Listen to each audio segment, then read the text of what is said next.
नारायण नारायण नारायण नारायण। बोलो श्री सद्गुरुदेव भगवान की जय। देखो नारायण, हम लोग आपस में मिल करके ग्रंथों के आधार पे सत्संग की चर्चा करें, जिससे हमारे अंतःकरण में जो संसार पे आकर्षण है, शरीर के साथ जो चिपके हुए मैं मेरा करके उनसे धीरे धीरे विवेक जगा करके उस परमात्मा सत्य में लगा देवे, वही लक्ष्य रख करके अपना समय व्यतीत करें। तो देखो नारायण, भागवत के एकादश स्कंद पे पूज्य अखंडानंद सरस्वती जी ने बड़ी आख्या सुंदर लिखी है, उस पे आपस में चर्चा कर रहे हैं।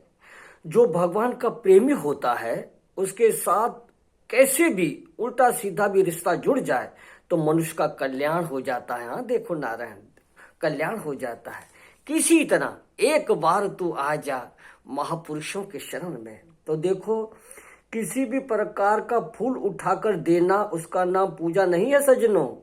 पूजा हृदय की श्रद्धा को प्रकट करने के लिए होती है।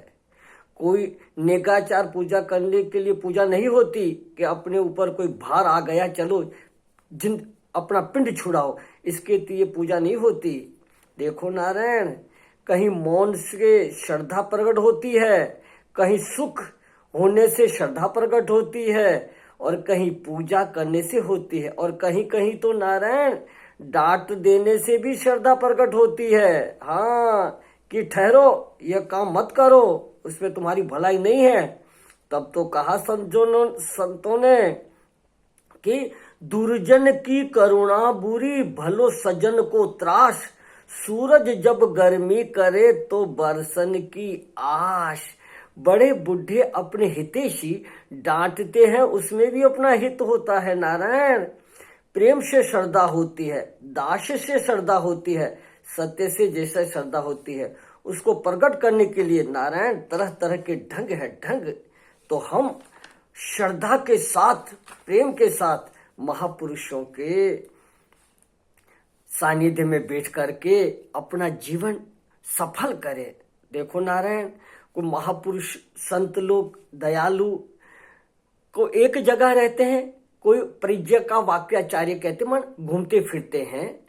जैसे आनंदी महिमा के जीवन में सुना तो नारायण क्या बताएं, बस उनके जीवन घूमते ही रहते थे, घूमते ही।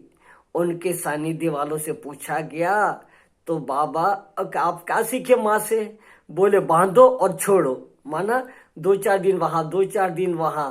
तो माँ के आश्रम में एक वाक्य लिखा हुआ था, हम पढ़ते हैं नर्मदा तट पे, कि खाओ पियो मांगो नहीं, देखो सुनो कहो नहीं, और आओ जाओ रहो नहीं, तो कोई झगड़े में नहीं पड़ोगे।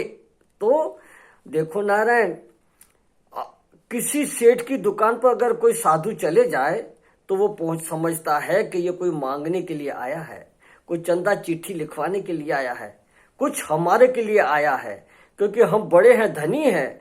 लेकिन देखो नारायण, संत महात्मा लोग कृपा करके आहा हा कहीं कहीं जाते हैं तो भागवत के एकादश स्कंद में आता है कि नारद आहा गए कहाँ, वसुदेव भगवान के द्वारका गए तो वासुदेव ने, कृष्ण के पिताजी ने बड़ा सत्कार किया।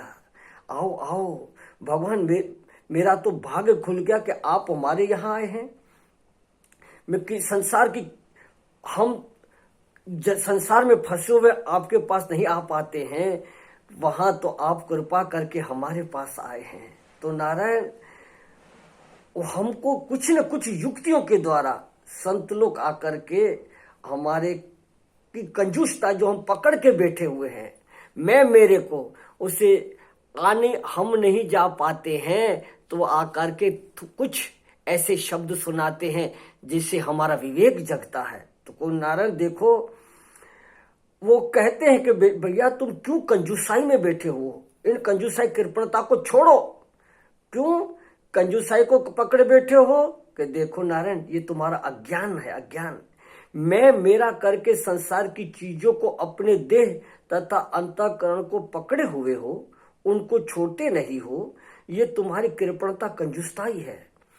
यह अंतःकरण में भी यहाँ तक कहते हैं तुम मैं मेरा करके घरों में बैठे हो, कुछ समय तो निकालो।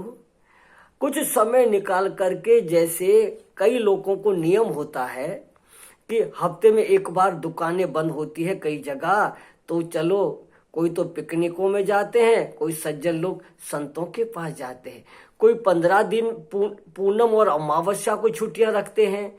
कई कई लोग तो युक्तियों से महापुरुष बताया तो सावन महीने में, कार्तिक महीने में ऐसी युक्तियां महापुरुषों ने निकाल रखी है कि किसी तरह भी अपनी ये जो बंधे हुए हैं, एक मुट्ठी जैसे हाथ में बंधी है, ऐसे एक घेरे में बंधे हुए हैं।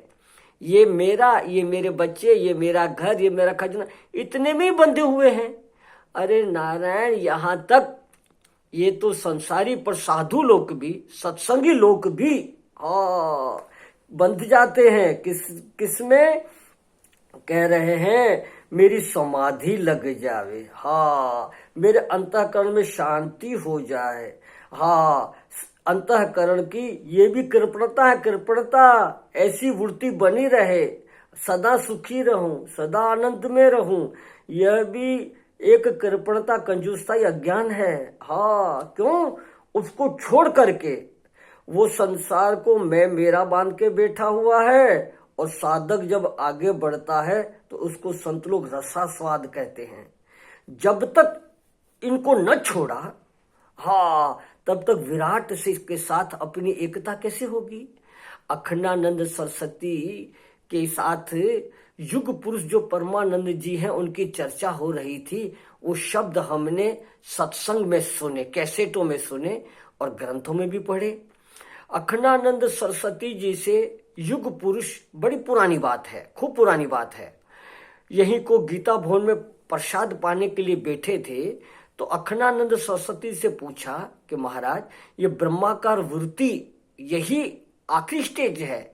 ब्रह्माकार वृत्ति का अर्थ सर्वत्र परमात्मा ही परमात्मा है, परमात्मा ही परमात्मा है। आहा हा, ब्रह्म ही एक अस्तित्व तत्व ही है। ऐसे लगातार तेल धारावत उसमें अपना मन लगा हुआ है। बोले कि आखिरी यही स्टेट है।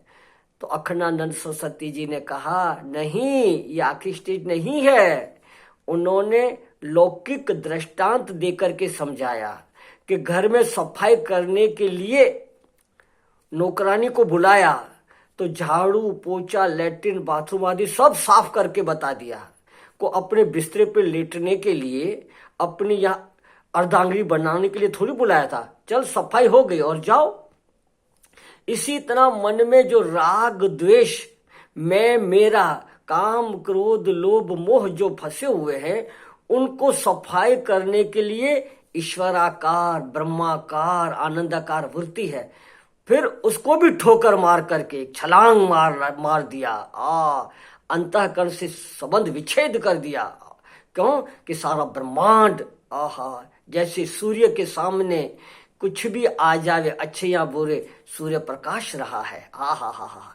इसी तरह गंगा के किनारे, गंगा में कोई शेर पानी पी रहा है या गाय पानी पी रही है, तो गाय की तृप्ति करे और शेर की तृप्ति न करे, नहीं, सबको बराबर। इसी तरह अंतःकरण से विच्छेद करना है, संबंध हटाना है, क्योंकि विराट के साथ एकता करनी है।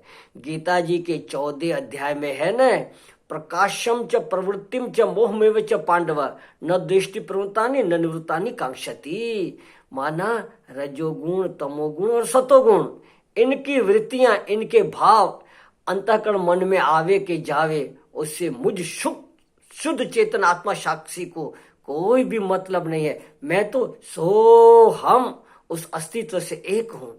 तो यह कंजूसाई कृपणता है कि एक गृहस्थी लोग जो एक घर में मैं मेरे को बांध करके बैठे हैं, ये मेरा घर, ये मेरी संपत्ति, ये मेरे बच्चे, ये मेरे रिश्तेदार, उससे छुड़ाते हैं संत लोग। अरे बोले सारा ब्रह्मांड तुम्हारा है, सारी दुनिया तुम्हारी है, तुम एक में कहाँ फंसे हुए हो।